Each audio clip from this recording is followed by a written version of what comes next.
ठीक है। तो कल हमने कुछ कुछ चीज़ें पढ़ी थी।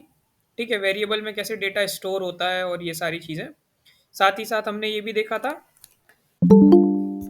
नॉर्मली हम कंपैरिजन ऑपरेटर का कैसे यूज़ कर सकते हैं और ये सारी चीज़ें। अब मैंने कल कल पढ़ाते हुए बोला था कि हम आज आएंगे, तो जब हम आएंगे तो हम दो चीज़ों के बारे में पढ़ेंगे, एक पहला एंड के बारे में और एक और के बारे में। ठीक है, एक एंड के बारे में और दूसरा एक और के बारे में। ठीक है, ये दोनों भी ऑपरेटर में ही आते हैं, पर कैसे काम करते हैं मैं बताता हूँ। ठीक है, ये कमेंट करना हो तो कंट्रोल प्लस स्लैश आप दबाओगे, फॉरवर्ड स्लैश, तो किसी भी लाइन में कमेंट और अनकमेंट हो जाएगा। ठीक है, शॉर्टकट की उसका। ठीक है, तो यहाँ पे आते हैं। क्या होता है कि यहाँ पर अगर मेरे पास कोई भी दो कंडीशंस हैं जो कि मुझे चेक करनी है कि ट्रू हो, तो मैं एंड ऑपरेटर का यूज करूंगा, वरना फिर और का। मतलब देखो, and operator checks for both condition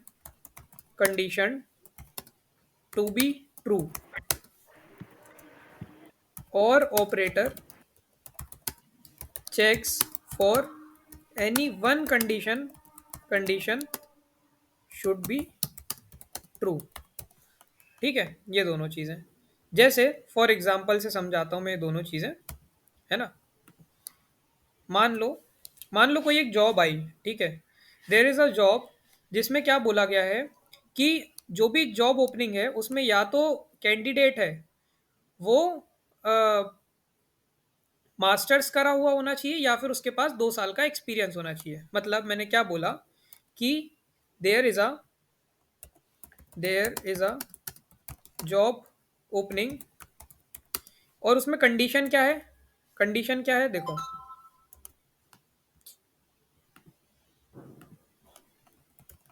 condition है, कंडीशन है पहली क्या, कि ही और शी शुड हैव मास्टर्स, और दूसरी कंडीशन क्या है, दूसरी कंडीशन है ही और शी शुड हैव क्या बोल सकते हैं अपन, ठीक है, 2 ईयर ऑफ जॉब एक्सपीरियंस। ठीक है, अगर मैं चाहूँ इस पे बोलूँ कि ये जो दो कंडीशंस हैं इसके थ्रू मुझे वैलिडेट करना है कि कोई एक कैंडिडेट जो है वो मेरी जॉब के लिए सुटेबल है या नहीं, तो मैं क्या बोल रहा हूँ यहाँ पे कि इन दोनों में से कोई भी एक कंडीशन जो है सेटिस्फाई होनी चाहिए। मतलब इन दोनों में से या मल्टीपल में से कोई एक भी अगर सेटिस्फाई हो रही होगी कंडीशन, मतलब कैंडिडेट ने या तो मास्टर्स कर रखा हो या फिर उसके पास 2 साल का जॉब एक्सपीरियंस हो, तो मैं बोलूंगा कि ये जो व्यक्ति है ये मेरे जॉब के लिए आ सकता है। मतलब हमें क्या समझ आया कि अगर दोनों उसके पास है, मान लो उसने मास्टर्स भी कर रखा है और 2 साल का जॉब एक्सपीरियंस भी है, तो भी मैं उसको जॉब दूंगा, ये तो और अच्छी बात है। पर अगर उसने ऐसा नहीं है, तो या उसके पास अगर मास्टर्स है सिर्फ, तो भी मैं जॉब दूंगा। अगर 2 साल का जॉब एक्सपीरियंस है तो भी मैं उसको जॉब दूंगा। पर उसके पास ना तो मास्टर्स है ना तो जॉब एक्सपीरियंस है, तो मैं उसको जॉब दूंगा क्या, मैं नहीं दूंगा उसको। तो मतलब जो दो कंडीशन है या तो दोनों ट्रू हो, या तो दोनों ट्रू हो, या फिर दोनों में से कोई भी एक कंडीशन ट्रू हो, तो हमारा जो और ऑपरेटर है वो रिटर्न करता है ट्रू। ठीक है, इस चीज को लिख देता हूं मैं यहाँ पे, either any one condition must be satisfied by the must be satisfied, और और both condition should be true. मतलब दोनों में से कोई भी एक ट्रू हो या फिर दोनों ट्रू हो, तो हमें मिलता है और ऑपरेटर से ट्रू रिजल्ट। ठीक है, मैं बताऊंगा ये कैसे काम करता है। इसी के ऑपोजिट में थोड़ा सा हमारी एंड कंडीशन आती है। एंड कंडीशन क्या बोलता है कि दोनों कंडीशन ट्रू होगी तभी मैं उसको वो दूंगा, क्या बोलते हैं, एडमिशन। जैसे मान लो यहाँ पे लिखता हूँ एंड के लिए, मैं एंड के लिए, ये तो और के लिए हो गया। ठीक है, ये और के लिए एक एग्जांपल दिया मैंने। एंड के लिए मैंने क्या बोला कि मेरे पास क्या है, कंडीशंस क्या है, कंडीशंस है कि first first, candidate must be female. Second क्या है, कैंडिडेट मस्ट बी 18+। अब ये देखो, ये दो कंडीशंस हैं, ये दोनों कंडीशन जब सेटिस्फाई होगी तभी जाके मैं उसको जॉब दूंगा, मतलब बोथ शुड बी ट्रू। ठीक है, तो यहां पे लिख देता हूं, both should be true,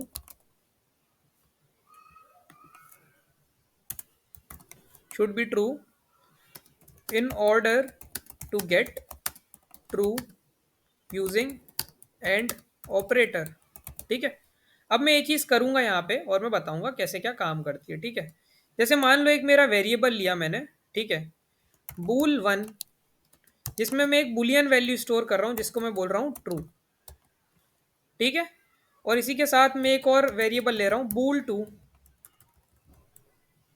bool2, ठीक है, जिसके अंदर मैं एक और वेरिएबल स्टोर कर रहा हूँ जो कि हमारा फॉल्स नाम का। ठीक है, और मैं यहाँ पर जब लिखूंगा प्रिंट प्रिंट, और यहाँ पर मैं लिखूंगा बूल बूल वन एंड, देखो एंड ऑपरेटर लगाया मैंने और फिर लिखा मैंने बूल टू। ठीक है, तो थोड़ा सा ड्राई रन की तरह समझते हैं इसको। यहाँ पर जब भी एंड ऑपरेटर आ गया तब राइट और लेफ्ट हैंड साइड में दोनों में ट्रू होना जरूरी है ना, यही तो मैंने बात करी। पर यहाँ पर देखो, एक वेरिएबल ट्रू स्टोर कर रहा है और एक फॉल्स स्टोर कर रहा है, मतलब जब एंड ऑपरेटर लगाएंगे तो हमको आउटपुट क्या मिलेगा, यहाँ पे यहाँ पर हमें आउटपुट मिलेगा क्या, फॉल्स। क्यों, क्योंकि दोनों कंडीशन ट्रू होनी चाहिए तभी तो हमें ट्रू मिलेगा। ठीक है, और इसी की उलट अगर मैं यहाँ पर लिख दूं बूल वन और बूल टू, ठीक है, तो इसमें मुझे एक कंडीशन कोई भी ट्रू होगी तो आउटपुट ट्रू मिलेगा। ठीक है, तो यहाँ पर क्या है कि या मतलब, और मतलब या दोनों में से कोई भी एक ट्रू हो। ठीक है, एंड मतलब कि ये तो होना ही चाहिए ट्रू, जबकि दूसरा भी ट्रू होना चाहिए। इसको रन करता हूं मैं, तो देखो हमको आउटपुट मिल जाएगा। ठीक है, इसका मैंने बोला था फॉल्स मिलेगा क्योंकि दोनों कंडीशन ट्रू नहीं है। और यहाँ पर ये, इसमें थोड़े से और एक्सपेरिमेंट करता हूँ ताकि जब बाद में पढ़ने बैठो तो समझ आए। जैसे फॉल्स फॉल्स की जगह मैं यहाँ पे ट्रू ट्रू यूज करता हूँ। ठीक है, तो क्या होगा यहाँ पे, यहाँ पर एंड ऑपरेटर होने के कारण अब देखो दोनों जगह ट्रू है तो ये ट्रू रिटर्न करेगा, और हमको और स्टेटमेंट भी ट्रू रिटर्न करेगा क्योंकि इसने क्या बोला था, कोई एक ट्रू होना चाहिए, दोनों ट्रू हो गए तो अच्छी बात है। ठीक है, ये अब यहाँ पर एक चीज मैं बताता हूँ इंटरनली ये काम कैसे करता है। ठीक है, तो ये चीज बहुत जरूरी है। क्या होता है कि एंड ऑपरेटर जैसे चेक करता है हमारा कि दोनों कंडीशन ट्रू होनी चाहिए, तो क्या होता है, कोड हमारा क्या बताया था मैंने, टॉप टू बॉटम और लेफ्ट टू राइट चलता है। ठीक है, तो यहाँ पर जैसे ही कोड चलना शुरू होगा तो ये बूल वन को चेक करेगा, क्या बूल वन के अंदर क्या है, ट्रू आया, और एंड ऑपरेटर लगा हुआ है।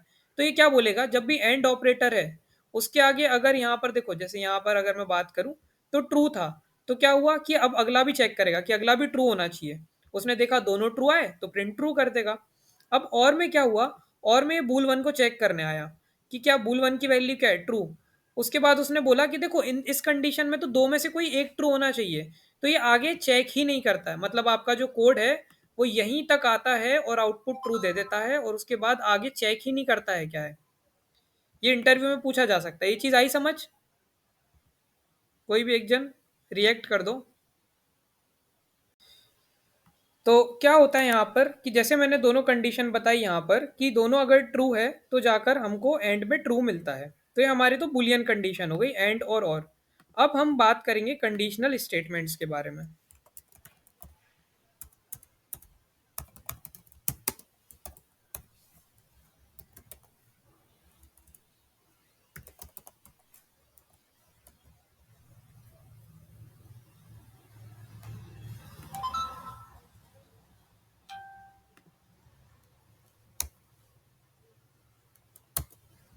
कंडीशनल स्टेटमेंट्स के बारे में, तो क्या होता है हमारे पास बेसिकली कंडीशनल स्टेटमेंट तीन टाइप के होते हैं पाइथन में।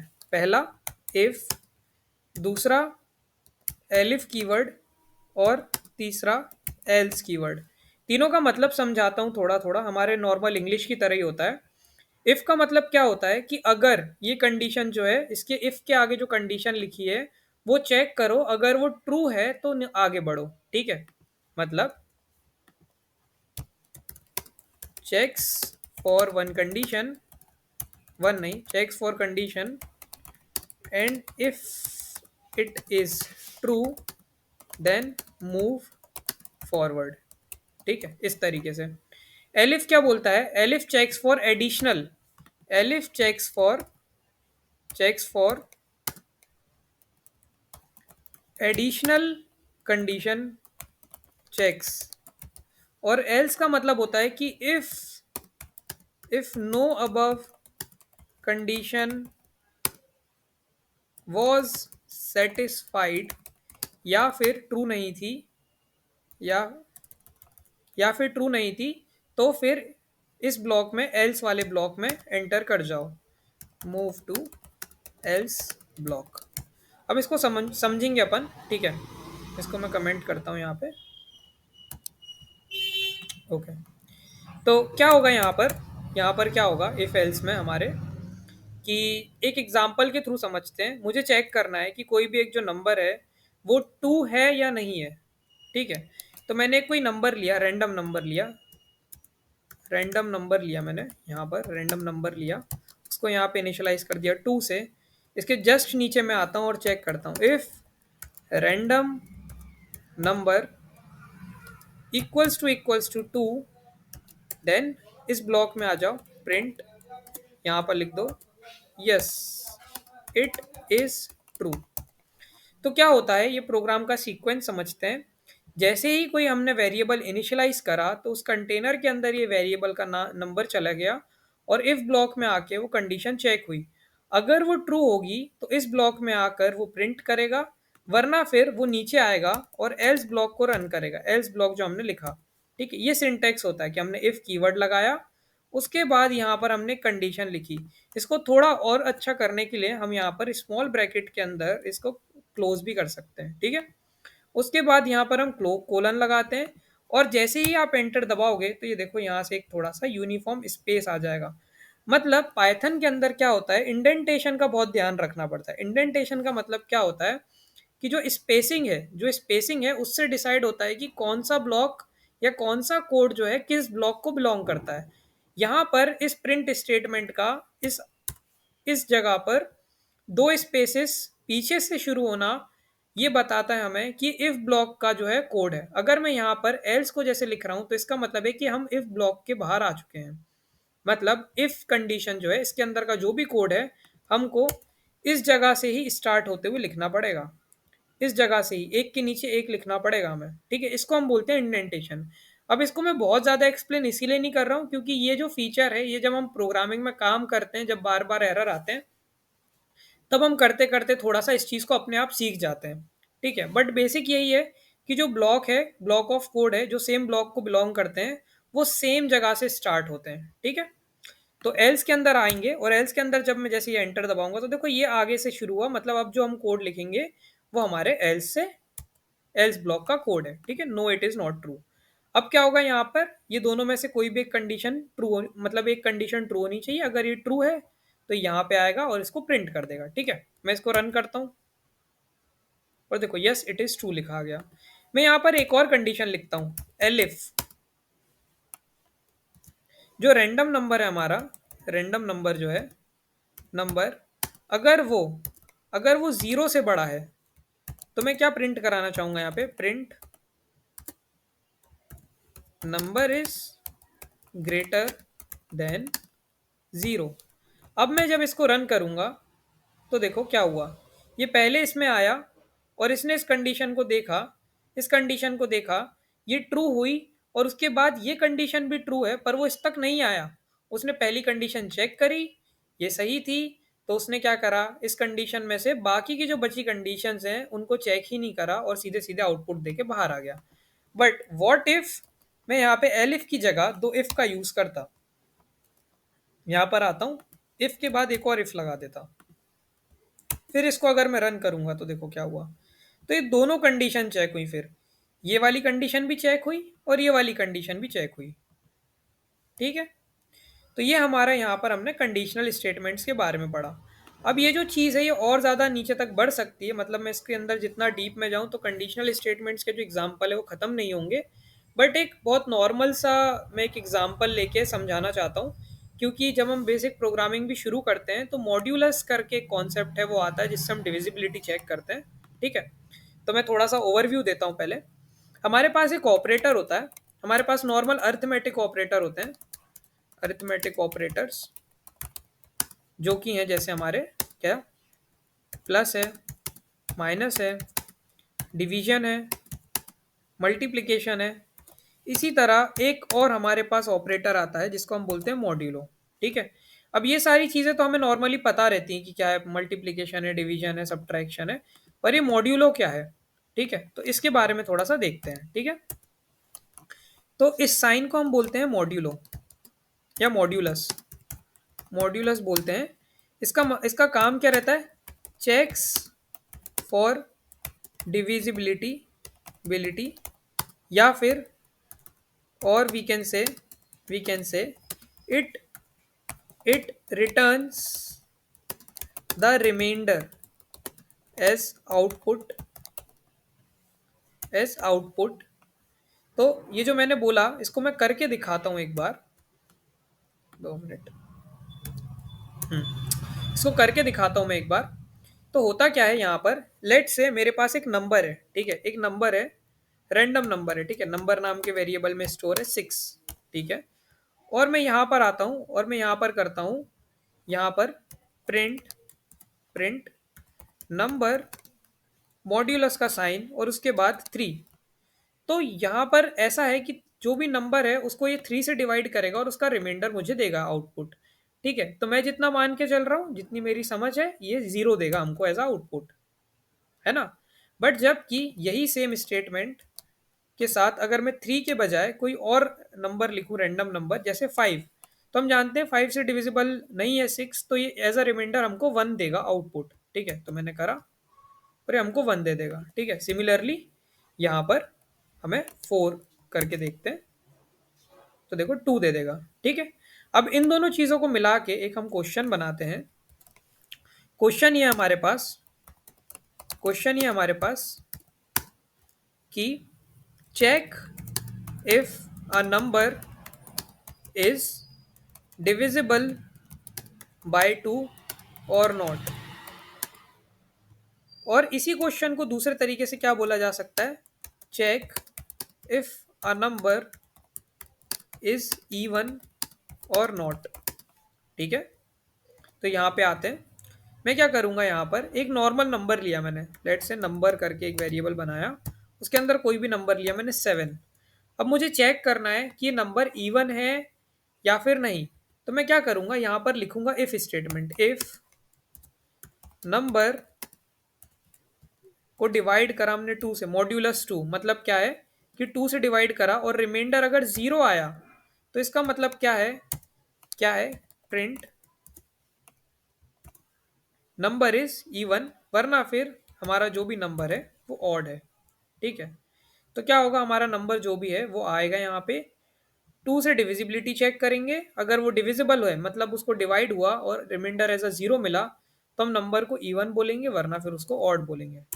शिफ्ट एंटर दबाते हैं, तो देखो नंबर इज ऑड लिखा गया, जो कि सही बात है, 7 हमारा वो था। ठीक है, यहाँ तक हमने कुछ कुछ बेसिक ऑपरेटर्स पढ़े, कैसे पाइथन काम करती है वो देखा, इंडेंटेशन के बारे में देखा, वेरिएबल्स के बारे में पढ़ा।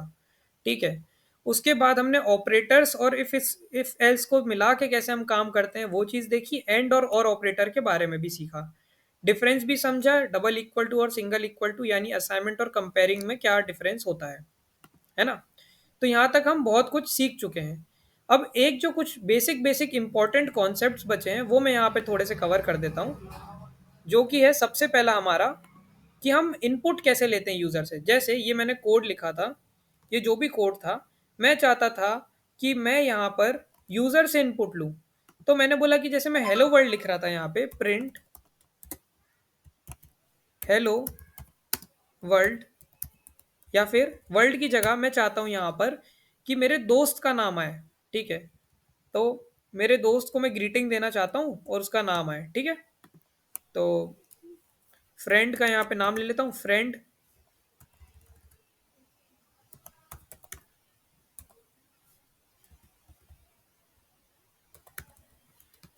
नाम का एक वेरिएबल बनाया मैंने, और यहाँ पर मैंने क्या करूँगा, यहाँ पर कोई भी एक रैंडम नाम जैसे अशोक करके मैंने इसमें सेव कर लिया और मैं चाहता हूँ ये उसको ग्रीटिंग दे। तो क्या करूँगा मैं यहाँ पे देखना, यहाँ पर मैं प्रिंट के जस्ट बाजू में एक कॉमा लगाऊंगा, मैंने वो प्लस वाला बताया था। उसी के साथ यहाँ पर जैसे मैं वापस फ्रेंड लिखूंगा तो क्या होगा, कॉमा जो है रिप्लेस हो जाएगा यहाँ पे। कॉमा जो है हमारा रिप्लेस हो जाएगा यहाँ पर, किससे रिप्लेस हो जाएगा, स्पेस से, और दोनों का नाम आ जाएगा। इसको मैं एंटर दबाता हूँ, शिफ्ट एंटर, तो हेलो अशोक करके आ गया। अब मैं चाहता था कि मेरे दोस्त जो हैं वो बदलते रहेंगे, और मैं चाहता हूँ कि मेरे जो भी दोस्त हैं उनका मैं इनपुट लूँ यहाँ पे। तो मैं क्या करूँगा, कंट्रोल ए दबाता हूँ, यहाँ पे सेम टू सेम कोड को यहाँ पे पेस्ट करता हूँ, क्लोज, और मैं यहाँ पे लिखता हूँ ऐसे, और मैं यहाँ पर लिखूंगा साथ ही साथ इनपुट। इनपुट इससे क्या होगा, ये मेरे से इनपुट लेगा। अब नाम देखो, मैंने एंटर शिफ्ट एंटर दबाया, ये यहाँ पे मेरे से नाम ले रहा है। अब मैंने यहाँ पे कुछ भी लिख दिया, मैंने लिख दिया यहाँ पे जैसे लीशा लिख दिया यहाँ पे, ठीक है, एंटर दबाया, तो देखो hello Lisha as a output मिल गया मुझे। बट मुझे पता कैसे चला यहाँ पे डालना क्या है।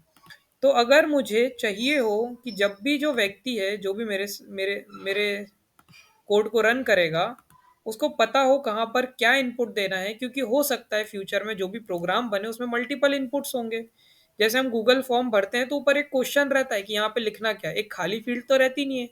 तो मैं चाहता हूँ कि यहाँ पर उसको लिखा है कि एंटर योर नेम।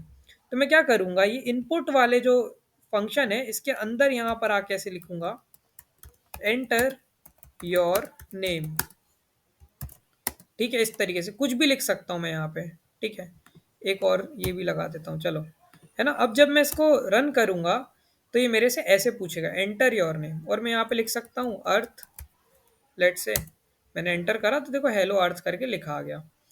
अब ये तो काम हुआ हमारा स्ट्रिंग को कैसे हम इनपुट लेते हैं। इसी तरह हमारे पास अलग अलग डेटा टाइप्स होते हैं, जैसे हमारे पास स्ट्रिंग के अलावा इंटीजर हो गया और फ्लोट हो गया। उनका इनपुट लेना हो तो हम इसी तरह ले सकते हैं, जैसे देखते हैं। ठीक है, यहाँ पे आऊँगा, मैं लिखूंगा एज इक्वल टू इनपुट, उसके अंदर लिखूंगा मैं एंटर एज। ठीक है, एंटर एज। और मैं क्या करूंगा, इस पूरे को हम जो भी डेटा टाइप का इनपुट लेना चाहते हैं उसमें रैप कर देंगे, जैसे इंट।